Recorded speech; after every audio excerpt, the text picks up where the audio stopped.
দুটো কমন সিনারিওর কথা বলছি, কেমন? ধরুন আপনি রাস্তা দিয়ে হেঁটে যাচ্ছেন, আপনার মাথায় সারাক্ষণ ঘুরছে আজকে আমার সাথে খুব বাজে রকমের একটা অ্যাক্সিডেন্ট হবে, আমার পা হয়তো বা ভেঙে যাবে বা আমি কোনো একটা অঙ্গ প্রত্যঙ্গ হারাবো এবং সারা জীবন আমাকে এই পঙ্গুত্ব বরণ করে চলতে হবে।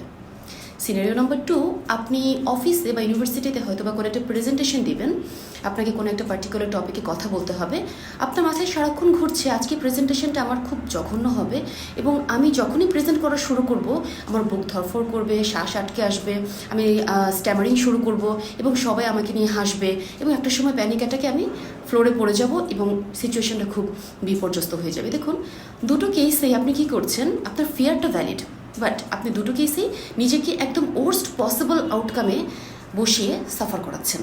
এটাকে আমরা সাইকোলজিতে কগনিটিভ বিহেভিয়ারাল থেরাপির ভাষায় বলি ক্যাটাস্ট্রোফাইজিং করা। নিজের যে কোনো একটা সিনারিওতে নিজেকে বসিয়ে তার ওর্স্ট পসিবল আউটকাম নিয়ে চিন্তা করা এবং সেই চিন্তা থেকে ওভার থিঙ্কিং করতে করতে সাফার করে সেখান থেকে বের হতে না পারা। সো আপনার ভেতরে যদি যে কোনো একটা সিচুয়েশন নিয়ে বারবার এই ধরনের নেগেটিভ থিঙ্কিং আসে এবং নেগেটিভ থিঙ্কিংটা যদি ওর্স্ট পসিবল আউটকামে আপনাকে নিয়ে যায়, you need to work with that.